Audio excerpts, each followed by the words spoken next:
Le cours d'aujourd'hui est pour la réussite totale dans tous les domaines d'Eliora Rebecca bint Rachel, qu'elle soit couverte de bénédictions pour une réussite parfaite qui l'accompagnera tout au long de sa vie.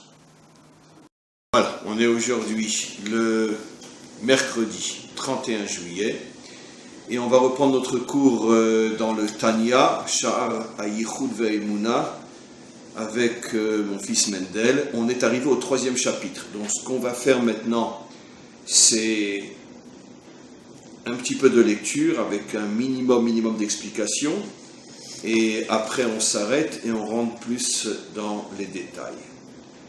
Donc le 3e chapitre de ce chapitre-là, car on n'est pas au début du Tanya, on est dans le chapitre qui s'appelle encore une fois, c'est-à-dire c'est le 3e chapitre du Tanya, et qui s'appelle donc Sha'ar HaYichud Ve'Emunah, la porte de l'unité et de la confiance en Hachem. Il dit la chose suivante: Ve'ine achari advarim va'emet ha'ele. Après tout ce que j'ai expliqué de la manière la plus authentique, Kol maskil al davar, tout celui qui réfléchit sur ce qu'on a expliqué donc dans les cours précédents, qu'il faut réécouter pour ceux qui ne s'en souviennent plus, Yavin le Oshro, vous comprendrez donc clairement, Shekol nivra veyesh u be'emet nershav le'ein ve'efes mamash. On comprend qu'en vérité que toutes les créatures, on va parler des créatures essentielles et plus importantes, nous-mêmes, en vérité on n'existe pas.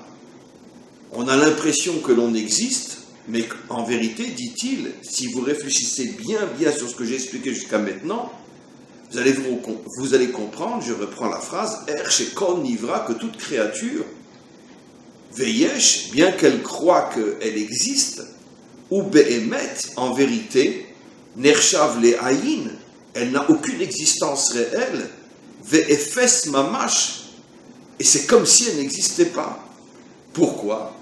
Les gabé koar po'el veruach piv, puisque toute mon existence provient de cette énergie que lui, le maître du monde, met en moi et renouvelle en moi à chaque seconde, et que si cette énergie quittait mon corps, je retournerais au néant comme si je n'avais jamais existé, et que cette énergie, je n'ai aucune maîtrise sur elle, je ne peux en aucun cas la prendre de force ou la maintenir en moi. Donc à chaque milliardième de seconde, je n'existe que parce que sa volonté est de me permettre d'exister. Donc je n'ai aucune indépendance, aucun contrôle et aucun pouvoir et aucune décision sur ma propre vie. C'est ce qu'il dit. Les gabé kohara poel veruach piv, parce que c'est donc cette force qui agit et qui provient de lui, chez Benifal et qui se trouve en moi,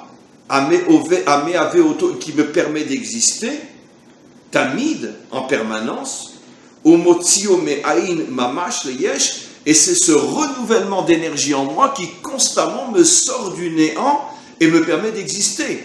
Maintenant, cette énergie est renouvelée tellement vite que je n'ai même pas le temps de me rendre compte que sans cette énergie, je n'existerais pas. Donc à chaque instant, je suis un miracle permanent, maintenu en vie, pas seulement en vie, mais maintenu à l'existence, parce que ce renouvellement d'énergie va beaucoup plus vite que mon retour au néant. Il continue et il dit, évidemment la question évidente, alors d'où nous vient cette impression que finalement le monde matériel existe et a sa propre existence et apparemment existe d'une manière qui est complètement indépendante de Dieu? C'est-à-dire que ce qu'il veut dire par là, c'est que même pour ceux qui croient en Dieu, on a malgré tout l'impression que le cosmos, que l'espace, que la matière, que le fer, que la pierre, et que nous-mêmes, nous existons véritablement. Alors, même si on croit que c'est lui qui nous a créés, parce qu'encore une fois, le Tanya ici ne parle pas du fait que c'est lui qui nous a créés, il n'est pas en train de parler de ça. Ça, c'est la croyance que tous les religieux, eux, ont, même les idolâtres ont cette croyance, qu'au départ, il y a une source créatrice. Ce que lui explique, et qui n'est expliqué que dans la Torah, Aucune autre religion n'a ce principe-là, strictement aucune. C'est qu'à chaque milliardième de fraction de seconde, le monde est recréé à partir du néant. C'est pas qu'il a été créé il y a 6 000 ou 100 000 ou 200 millions d'années. Il est constamment et en permanence créé et recréé. Ça, c'est une nouveauté qui n'existe que dans la Torah. Alors, comment se fait-il qu'on a cette impression, finalement, que les choses ne fonctionnent pas comme lui l'explique? Alors, bien sûr, il répond « Zeu mechamat she'en anu masigim veroim be'ene basar et koar Hashem veruach piv shenivra » C'est tout simplement parce que cette énergie et son renouvellement appartiennent à des dimensions que nous ne pouvons absolument pas saisir, comprendre et ressentir. Exactement de la même manière que quand je touche mon portable, je ne sais absolument pas qu'il est fait d'atomes, de molécules et d'énergie, et qu'en vérité, la couleur, la forme, tout ça c'est un fantasme. Tu sais maintenant que ça c'est un fantasme. Ben oui, je sais que c'est difficile à admettre, mais ça aussi c'est une impression optique. Les couleurs n'existent pas, les atomes et les molécules n'ont pas de couleur. Et toute la matière, ce ne sont que des atomes et des molécules. Mais selon la manière dont les choses sont placées, alors ça va donner une impression de couleur, etc., etc. Bon, c'est trop compliqué à expliquer, c'est pas pour nous. Mais quoi qu'il en soit, la matière, même telle que nous la voyons, n'est pas, dans son essence, exactement comme nous la percevons. À combien plus forte raison, si je parle d'énergie qui sont dans la matière elle-même, comme les atomes et les électrons, à combien plus forte raison, l'énergie divine, qui parce qu'elle est divine, elle est complètement, totalement, absolument au-dessus de nos perceptions, de notre compréhension, de nos sens et de notre ressenti.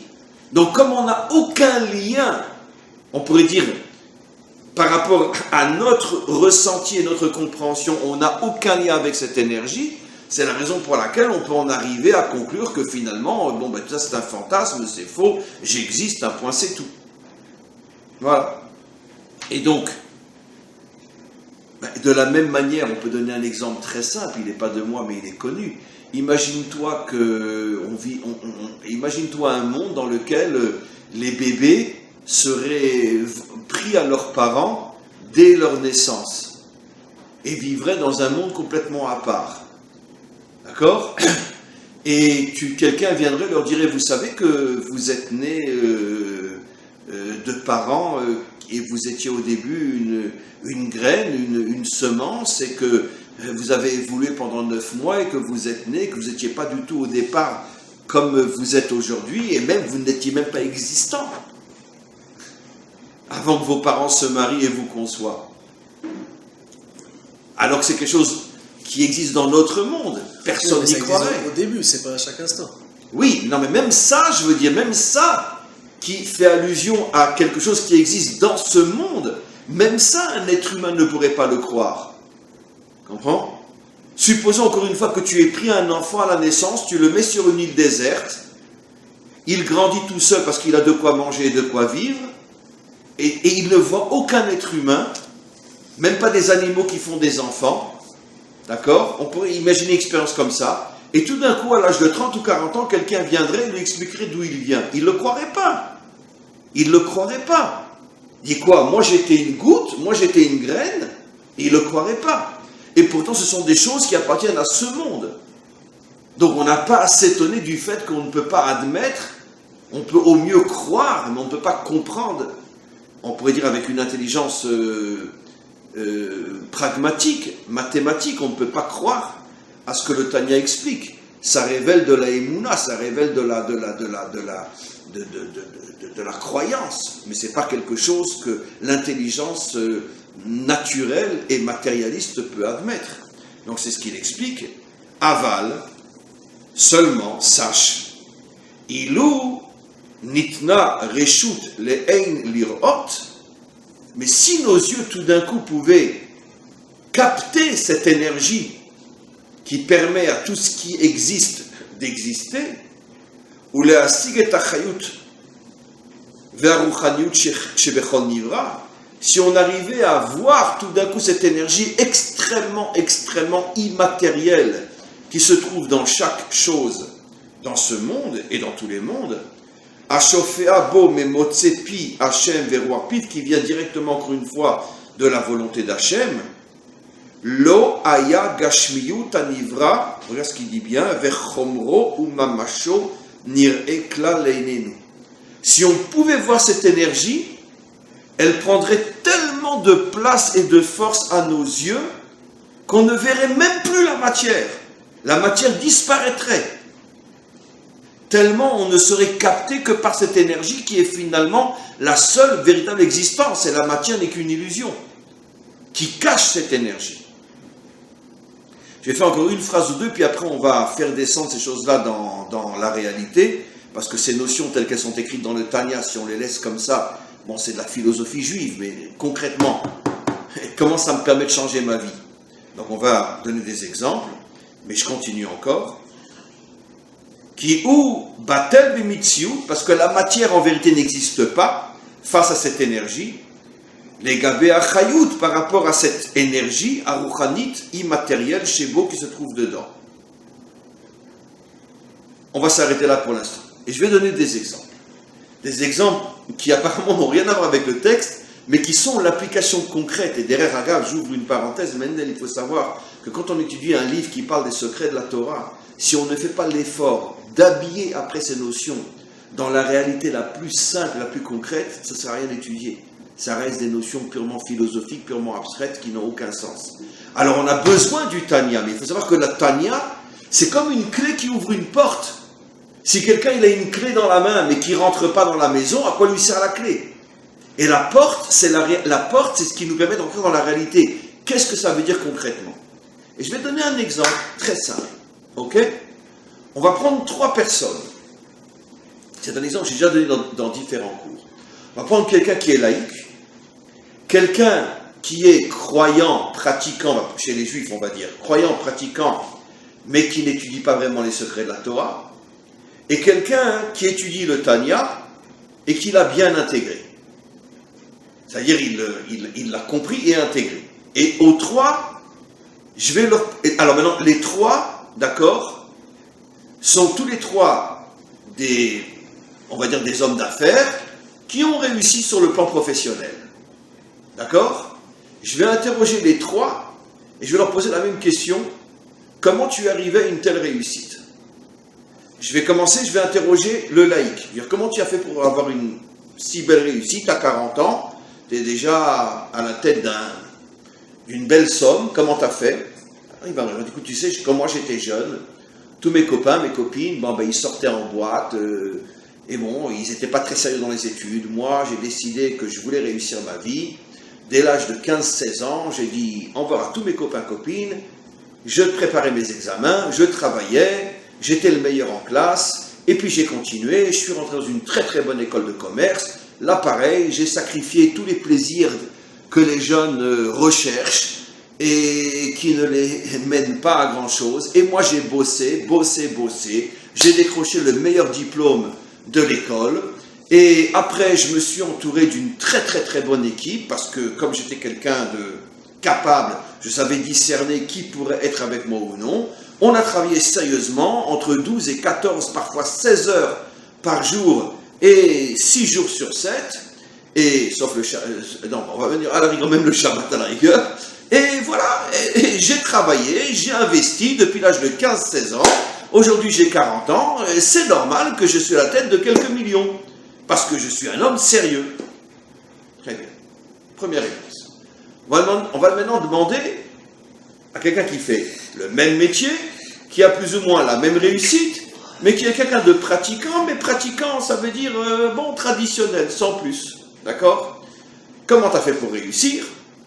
Il va répondre la même chose que le premier, mais il va rajouter, mais c'est vrai que de tout ce que je gagne chaque mois, je prélève le 10e, la tzedaka, je fais donc la tzedaka, je prélève le 10e que je donne à des institutions qui le méritent ou à de véritables pauvres qui sont véritablement dans le besoin, et c'est sûr que Hachem me donne sa bénédiction en échange du bien que je fais, et c'est sûr que ça m'aide aussi à réussir. Tu remarqueras que le deuxième a commencé par dire tout ce que le premier avait dit, il a simplement rajouté, comme c'est un homme croyant, que la tzedaka qu'il pratique l'aide aussi, lui amène les bénédictions. Très bien. On demande maintenant au troisième, qui lui est un homme qui aussi est dans les affaires, mais est un homme qui étudie profondément les secrets de la Torah. Qu'est-ce qu'il va répondre? La première réponse qu'il va dire, d'accord, je suis quelqu'un qui est Shomer Shabbat, j'observe le Shabbat, et c'est marqué dans tous nos livres que le Shabbat, c'est la source de la bénédiction. Je suis quelqu'un qui, tous les jours, un petit peu le matin, un petit peu le soir, avant d'aller au travail et avant de rentrer à la maison ou chez moi à la maison, je consacre un quart d'heure, 20 minutes au moins minimum à l'étude de la Torah. Je suis quelqu'un qui donne la tzedaka. Je suis quelqu'un qui essaye, je fais le maximum de pratiquer les commandements de la manière la plus sérieuse possible. Et aussi, quand j'avais 16 ans, j'ai commencé à travailler sérieusement, et tout ce que le laïc dit. Ça veut dire que le dernier, qu'est-ce qu'il veut dire? Le deuxième, finalement, dit la même chose que le premier. C'est-à-dire que l'essentiel pour lui, c'est qu'il a investi dans toutes les étapes matérielles. Seulement, comme il est un croyant, il rajoute aussi le fait que, bon, il donne la tzedaka. Le troisième, qu'est-ce qu'il va dire? Il va d'abord invoquer toutes les raisons spirituelles qui permettent de créer des canaux qui font passer le flux de la bénédiction. Et après, il va rajouter que bon, mais c'est sûr que si quelqu'un accomplit toute la Torah, mais il reste dans son lit toute la journée, il risque pas de s'enrichir. Après, il va rajouter qu'il a créé un réceptacle pour que cette bénédiction se réalise. C'est son travail, et le réceptacle est un beau et un bon réceptacle parce qu'il l'a fait sérieusement. Mais pour lui, c'est clair que la raison véritable, c'est tout ce qu'il a investi sur le plan spirituel. Donnez une autre réponse. D'accord? Pareil, je vais en prendre 3. Un laïc, un religieux standard, et quelqu'un qui comprend profondément les secrets de la Torah. Je lui dis, pourquoi tu as réussi? Les 3 ont réussi. Je vais très vite parce que bon, je ne vais pas tout recommencer. Le premier va dire, j'ai réussi parce que je suis un homme sérieux, je bosse 12-15 heures par jour, j'ai réussi. Le deuxième va dire, comme le premier, bon, il va rajouter peut-être, je suis pratiquant aussi et je fais la volonté d'Hachem. Le troisième, qu'est-ce qu'il va dire? Pourquoi j'ai réussi? Parce que j'ai une femme vertueuse à la maison. Alors le bonhomme il regarde comme ça, quel est le lien? Mais le lien, c'est ce que disent nos maîtres.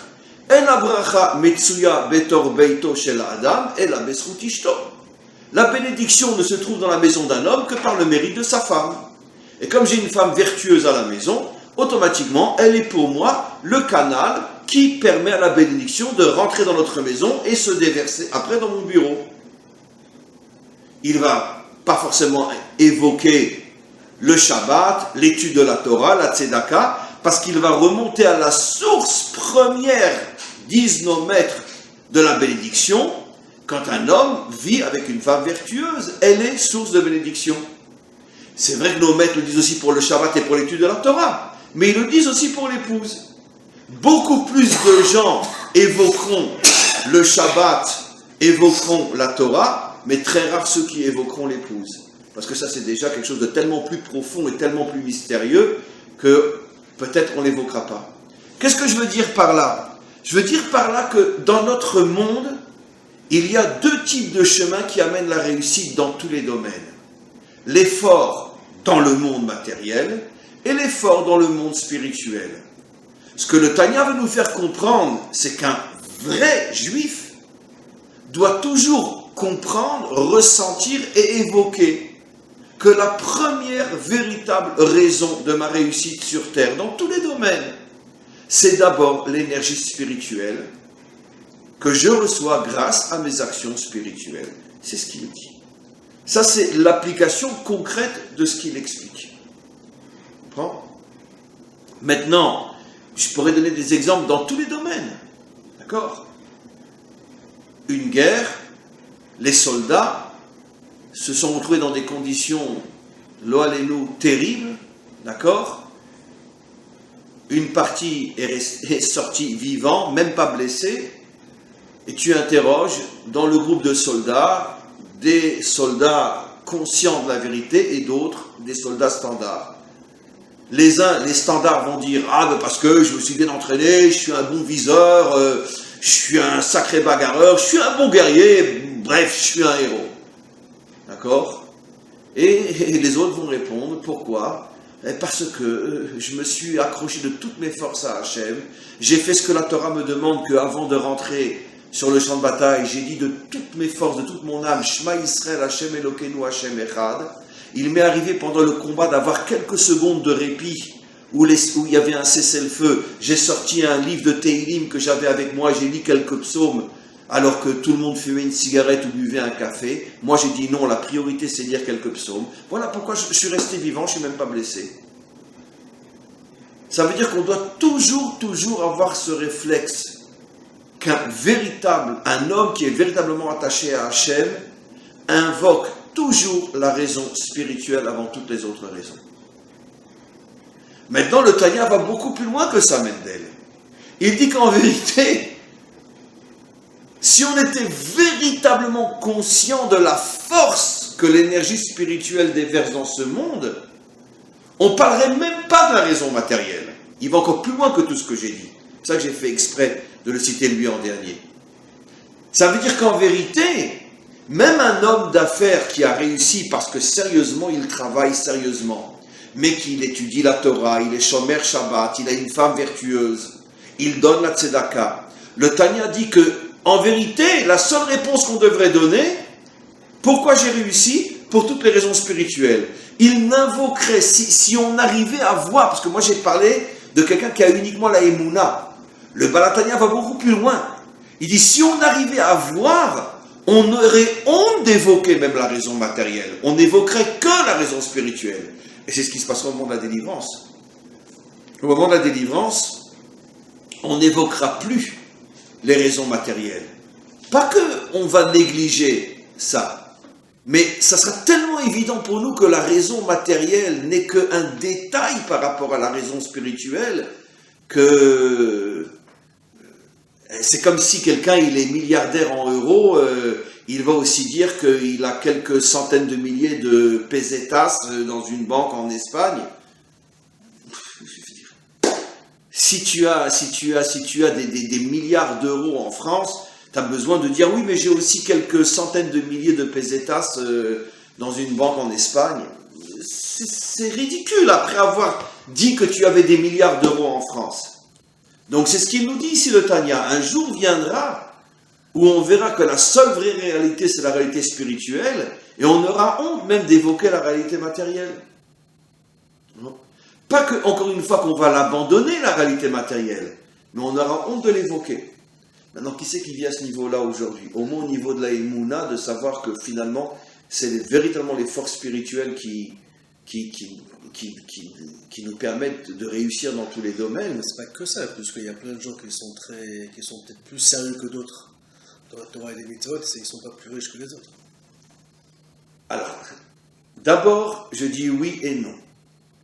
D'abord, je te dirais, Mendel, que toute personne qui est avec Hachem, les Shem Shamayim, ça veut dire sans rechercher le moindre intérêt, et qu'il le fait véritablement parce qu'il sait qu'il doit le faire, il aura, oui, aussi la réussite matérielle. Il ne sera pas forcément comme Bill Gates.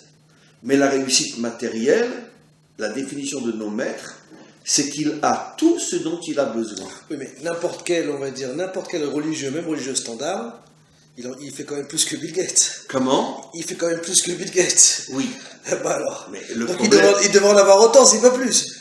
Alors d'abord sache que les plus grands maîtres d'Israël, dans les générations passées, où il y avait de vrais maîtres d'Israël, étaient aussi immensément riches. Pas tous. Ah, on commence par Moshe.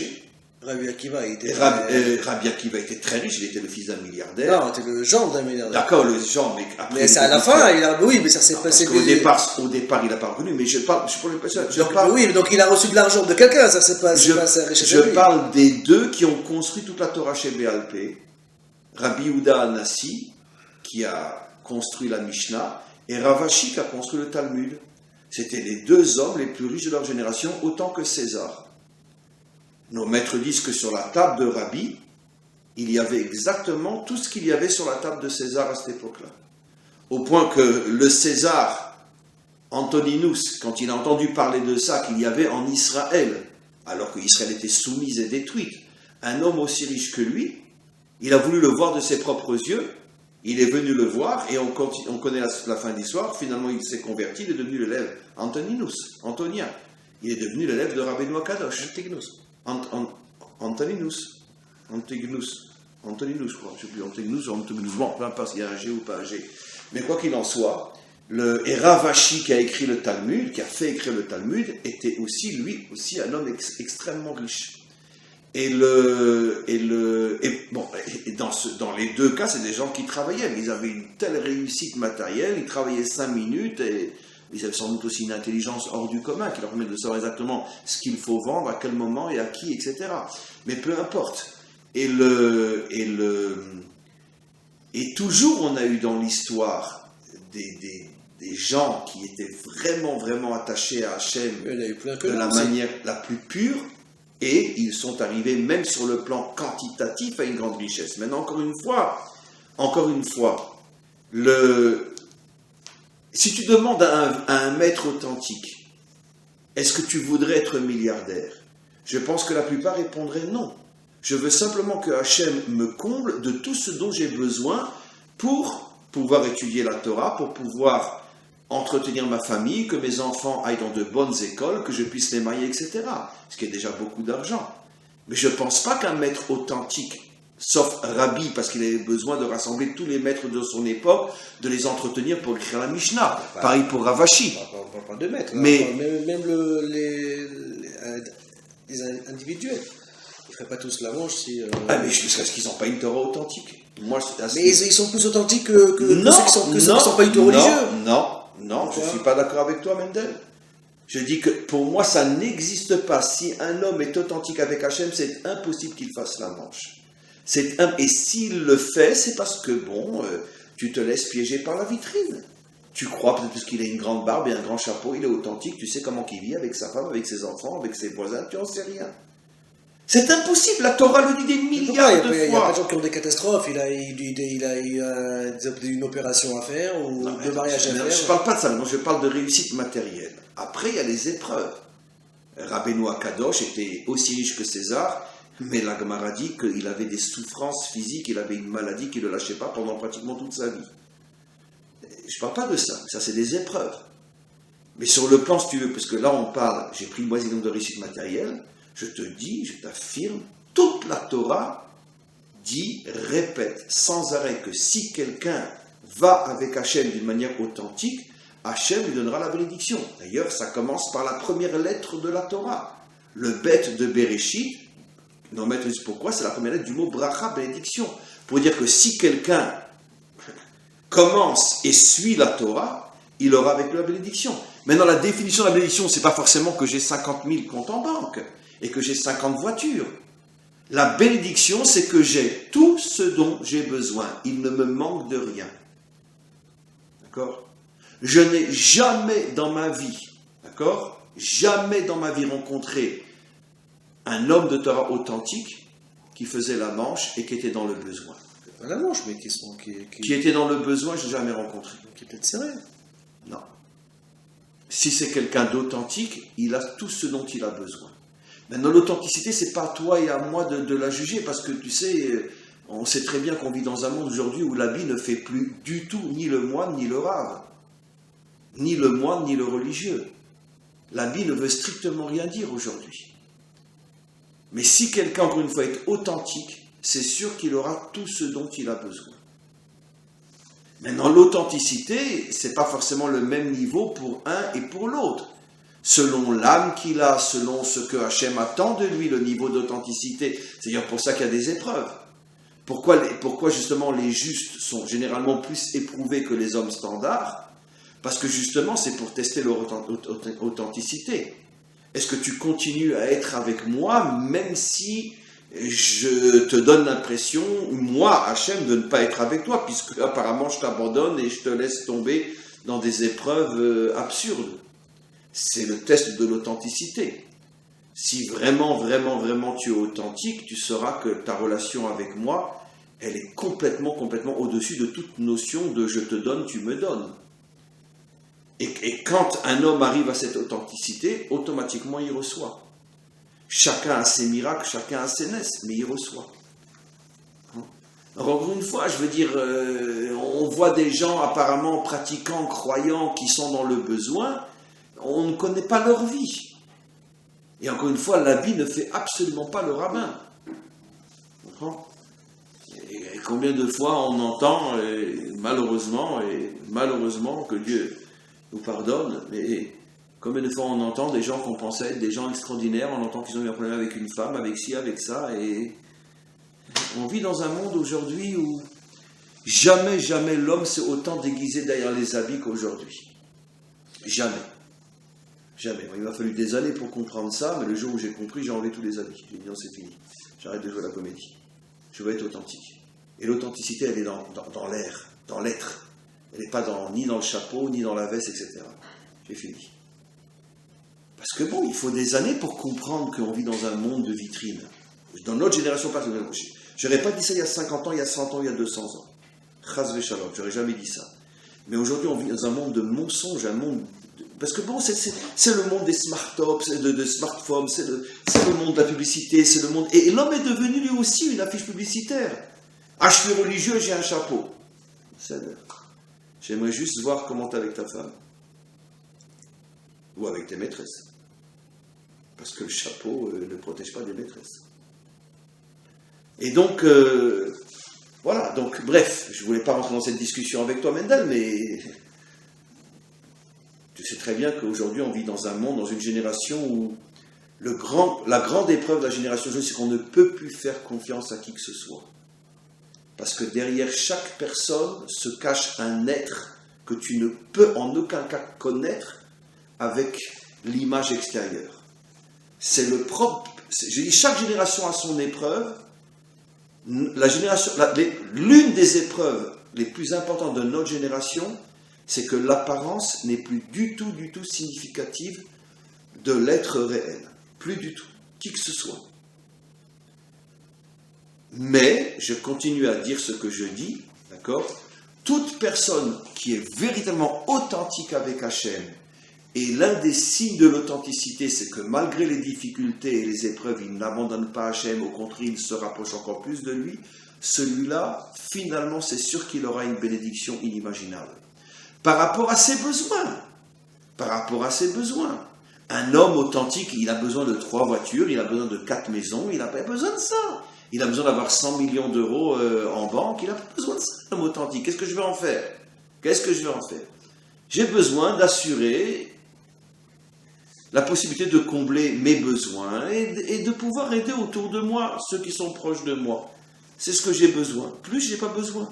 Au contraire, nos maîtres nous disent « Marbe nechassim, marbe da'agot ». Plus un homme a des biens, et plus il amène sur lui des soucis inimaginables. Maintenant, si je suis un homme d'affaires, et que par exemple mon travail, c'est justement de gérer des entreprises énormes, alors évidemment que là je dois avoir beaucoup d'argent. Parce que je peux pas avoir 50 entreprises dans le monde et gagner 3 000 euros par mois, c'est évident. Donc chacun par rapport à ses besoins, Hachem lui donnera par rapport à ce qu'il a.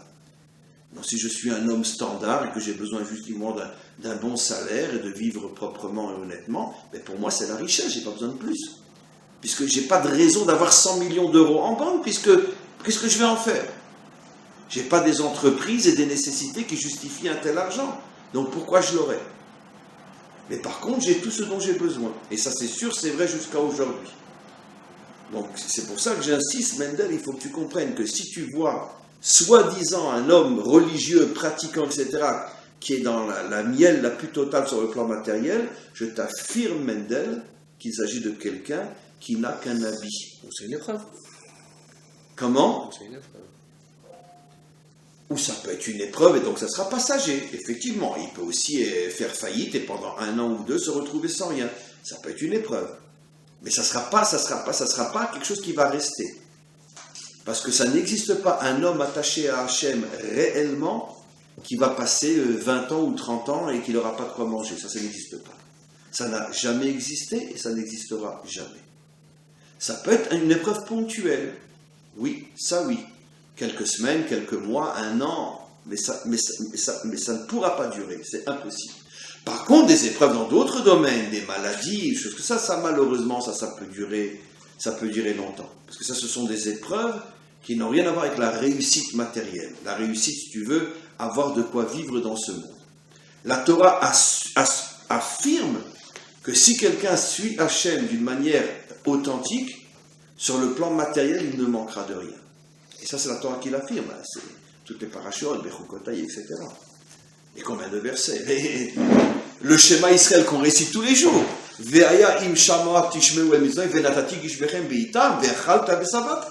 C'est un verset explicite qu'on dit 2 fois par jour.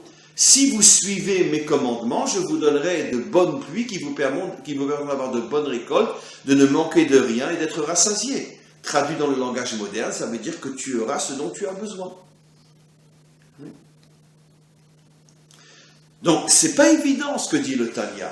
Lui, encore une fois, il va à l'extrême en disant si nos yeux pouvaient voir. Moi, j'ai rapporté des exemples qui sont plus simples, où on utilise surtout la émouna, la confiance, que les choses fonctionnent comme ça plus que le voir, mais viendra un jour, on le verra. Maintenant, c'est sûr que des grands tzadikim, et les prophètes aussi, eux sont arrivés à le capter, à le voir. C'est évident que les très grands justes le voient. Maintenant, est-ce qu'il y en a dans notre génération? J'en sais rien, mais qu'il y en a eu, ça c'est évident. Ils sont arrivés à percevoir cette énergie spirituelle qui était finalement l'essentiel de la vie. Avant de continuer, la deuxième chose que je voudrais rajouter aussi, c'est ça aussi le secret de l'humilité authentique.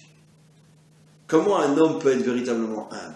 En se disant je suis rien, je suis un nul, etc. Ça c'est pas de l'humilité, c'est de l'imbécilité. Non. C'est par rapport aux capacités qu'il a reçues. Voilà, c'est par rapport à avoir toujours conscience que toute ta réussite, elle vient d'Hachem. Maintenant, même si tu es un géant, ça vient d'Hachem. La preuve, sur qui on dit qu'il était le plus humble des hommes, Dafkash est le plus grand Superman de toute l'histoire d'Israël, Moshe Rabbeinu. Un Superman. Un géant dans tous les domaines. Sur lui, on dit qu'il est le plus humble. Qu'est-ce que la Torah veut nous faire comprendre? Le humble, c'est pas celui qui frôle les murs quand il marche dans la rue et qui baisse la tête et qui se prend pour... enfin bon, bref. Ça, c'est une tête à claque, c'est pas ça un humble. Un humble, c'est un géant, mais qui sait que tout lui vient d'Hachem. Parce qu'il est conscient que c'est cette énergie en moi qui me permet de réussir dans tous les domaines. Ça, c'est le humble véritable. Alors, c'est une humilité très difficile à atteindre. Parce que quand d'un côté, tu es un géant, tu es honoré, tu es adulé, etc., et tout le monde te reconnaît comme étant un géant, et que tu sais au plus profond de toi-même qu'en vérité que tu n'es rien, et que tu n'as rien, et que tout vient d'Hachem, c'est pas facile à vivre. Tu comprends? C'est pour ça que le Talmud rapporte que les grands vrais maîtres authentiques, lorsqu'ils rentraient dans un endroit où il y avait des centaines de personnes qui les attendaient, et qu'ils savaient que tout le monde allait se lever devant eux et se mettre à chanter et à applaudir, eh bien, ils s'arrangeaient toujours pour que les grandes réunions se fassent dans un endroit où il y a une petite porte par l'arrière, et ils pouvaient rentrer et s'asseoir tout de suite, tellement vite que les gens ne se rendent même pas compte que tout le monde l'attendait par la grande porte, et lui il rentrait par la petite porte, il était déjà assis, et bon, les gens s'étaient fait court-circuiter, quoi. Tout le monde l'attendait, il allait rentrer par la grande porte, on allait chanter, danser, applaudir, l'aduler, etc. Et lui, il rentrait par la petite porte, il s'asseyait, quand les gens se retournaient, il disait, mais il est là, par où il est rentré? Tout ça pour éviter justement qu'on lui donne trop d'honneur.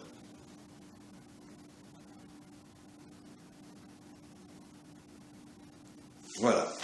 Alors, on va continuer un petit peu.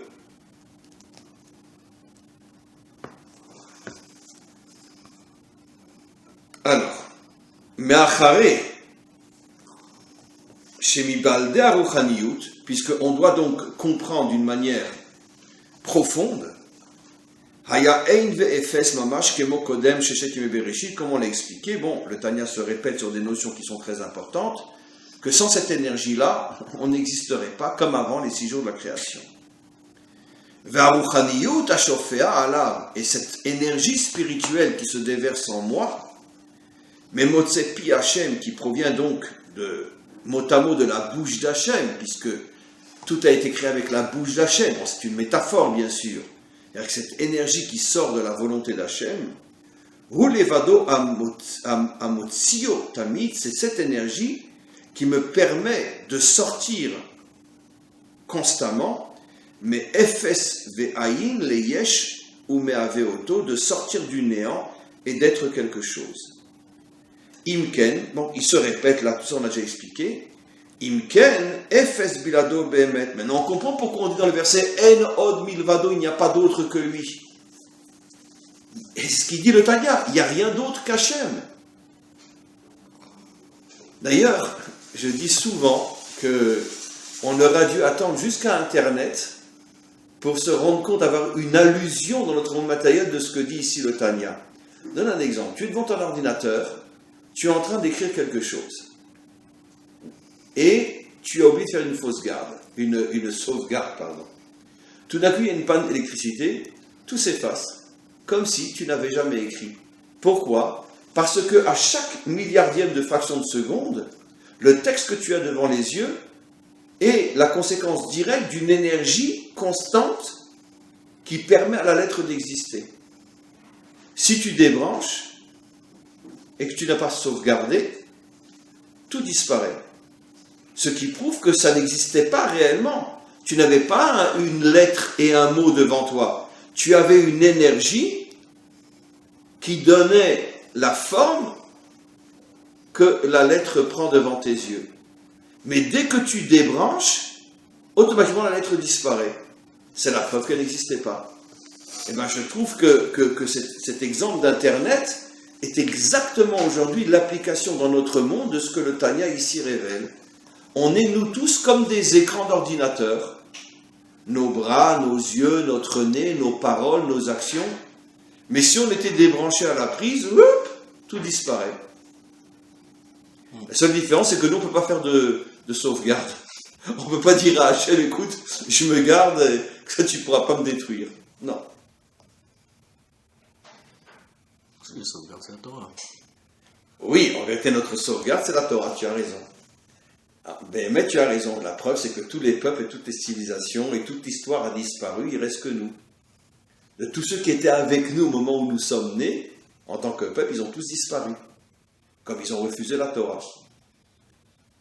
Absolument. La sauvegarde, tu as tout à fait raison, la sauvegarde, c'est la Torah. Le fait qu'on étudie la Torah, ça fait une sauvegarde de notre peuple. On n'a pas encore une sauvegarde individuelle, mais on a une sauvegarde en tant que nation. Tu as 100% raison. Tu vois, j'ai dit une bêtise. C'est l'étude de la Torah. Dans chaque génération, notre peuple étudie la Torah. C'est la sauvegarde qui fait que les autres disparaîtront et pas nous. Exactement. Ben oui, puisque c'est ce que dit le Zohar, que le monde a été créé avec la Torah. Istakel beoraita uba alma. Donc en vérité, la Torah elle-même contient toutes les énergies de vie qui permettent au monde, au peuple, aux hommes d'exister. Alors, ceux qui ont reçu la Torah ont cette énergie, donc ils peuvent avoir une sauvegarde. Ceux qui n'ont pas la Torah n'ont pas le bouton sauvegarde. Donc, quand Hachem retire l'énergie, parce que le peuple n'est plus méritant, la civilisation n'est plus méritante, automatiquement tout disparaît. Exactement ça. Ouais, l'exemple de l'ordinateur avec la sauvegarde est vraiment extraordinaire. Absolument. On continue. Ve'amashal leze ou or hashemesh. Alors lui va donner un exemple qui n'est pas l'ordinateur, parce qu'il y a 300 ans, le Balatania ne connaissait pas l'ordinateur. En fait, il connaissait beaucoup plus que ça encore, mais en tout cas pas sous la forme d'un ordinateur. Ve'amashal leze, on peut donner un exemple, où or hashemesh, la lumière du soleil, ameir la aretz ve'ladarim, qui éclaire la terre et tous ceux qui y habitent. Chez Uzi ve'or amitpashet miguf hashemesh, c'est un rayon de lumière, un rayon d'énergie qui provient donc du soleil. Ve'nire le'ain kol meir ala aretz.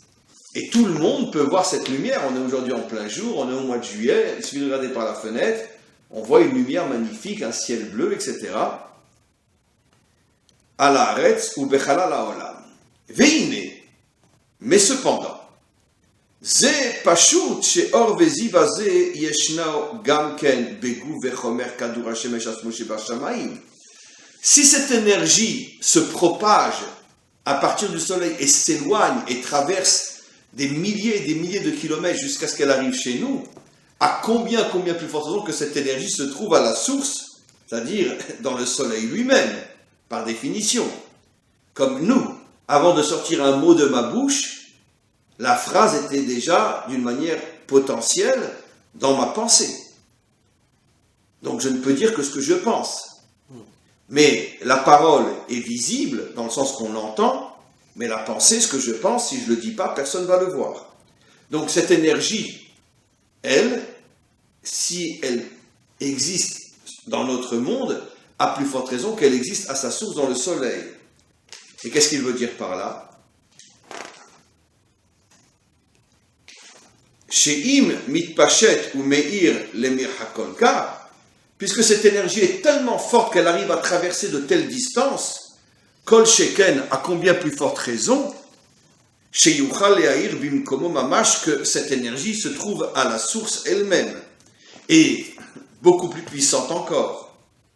Rak, mais cependant, shesham bimkomo mamash, quand cette énergie est collée encore au soleil, nirsha vazi zazé le'ein ve'efes mamash, ce rayon de soleil n'a aucune existence quand il est encore à sa source. Pourquoi? Qui batel mamash, car il est complètement annulé. Bemitsiout, sa réalité est complètement annulée. Les gabé gouf kadour hashemesh, par rapport à l'ensemble du soleil, par rapport à la boule du soleil lui-même. Chez ou makor, qui est la source à or, qui est la source du rayon lui-même. Alors, qu'est-ce qu'il veut dire par là? Après, il va falloir donner un exemple dans la vie de tous les jours. Donc, il donne un exemple. Nous, dans notre monde, on n'a pas de contact directement avec le soleil. Nous, ce qui nous intéresse, heureusement, parce qu'on brûlerait, on disparaîtrait. Mais ce qui nous intéresse, c'est le rayon de soleil. Ici, en Israël, le rayon de soleil, à midi, c'est du 40, du 45 au soleil. Et une lumière magnifique, etc. C'est ce qui nous permet à nous de vivre. Parce qu'on ne pourrait pas supporter plus. 50 maximum, 52, 53, après on mourrait. Et la distance entre le rayon et le soleil, c'est des milliers et des milliers de kilomètres. Maintenant, pour nous, le rayon, ici, il existe. La lumière existe. Mais ce rayon, lorsqu'il était encore inclus dans sa source, il n'existait pas du tout.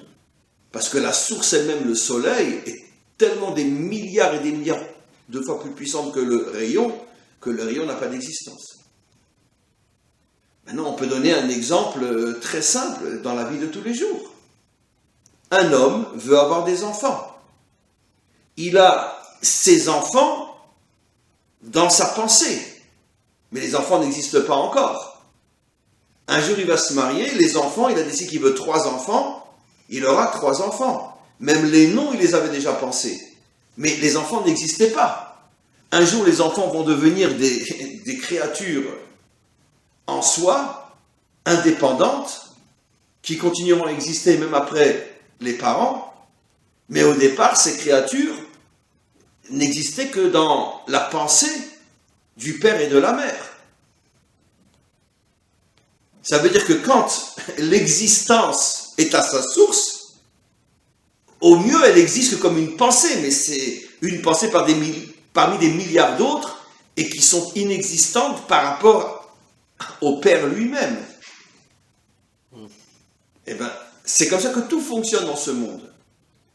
Et on peut tout ramener à Hachem lui-même, qui est la source première. Et je crois qu'il va le dire après. Si c'est vrai pour le soleil lui-même était d'abord dans sa source première qui était Hachem.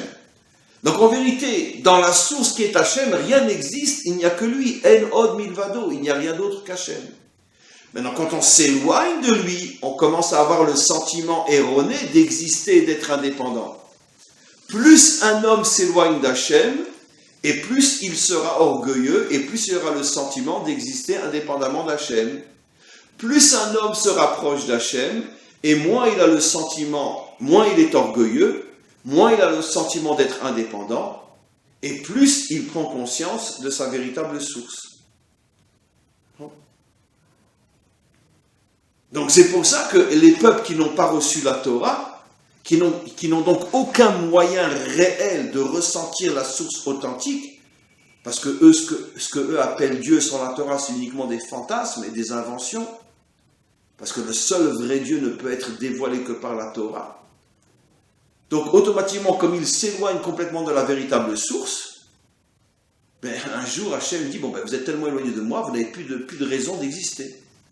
Donc ils disparaissent.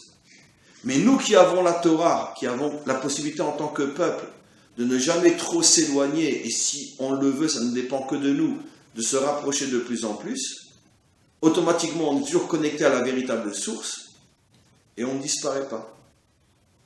Puisque si on sait qu'il n'y a pas d'autre que lui, en échange, alors il nous permet d'exister. C'est pour ça qu'on dit que la création c'est yesh me'ayin, quelque chose à partir de rien. Si tu reconnais qu'à la source tu n'es rien, en échange, Hachem te permettra d'exister. Mais si tu refuses de comprendre qu'à la source tu n'es rien, et que tu crois qu'il n'y a que toi qui existe, finalement tu disparaîtras.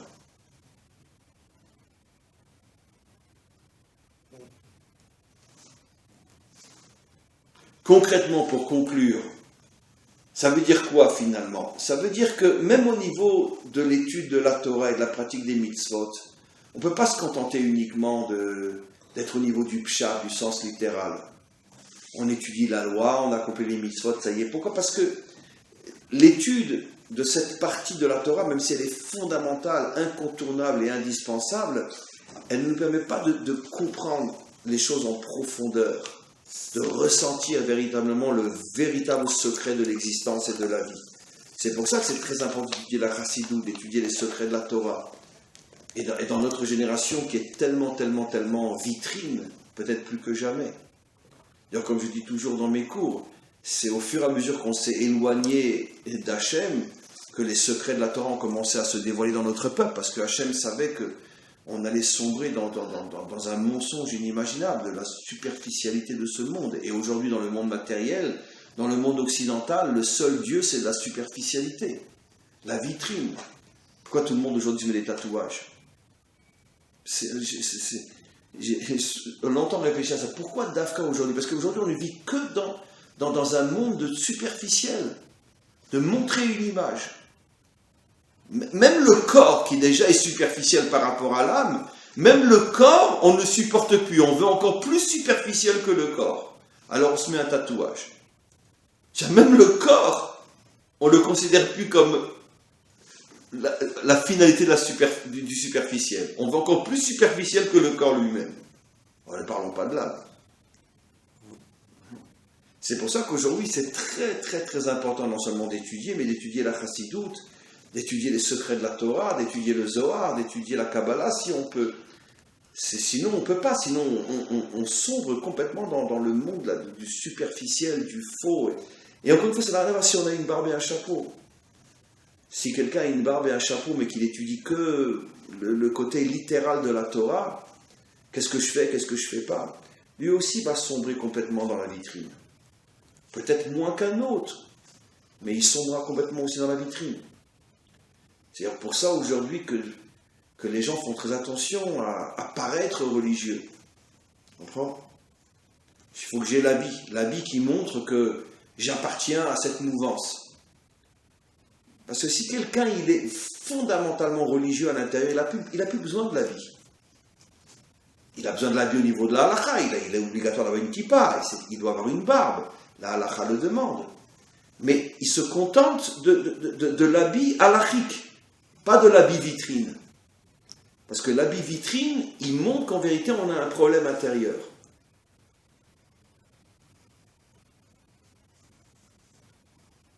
Top, on va s'arrêter là pour aujourd'hui. Merci Hachem et merci à toi Mendel. Et on continue, si Dieu veut, la semaine prochaine.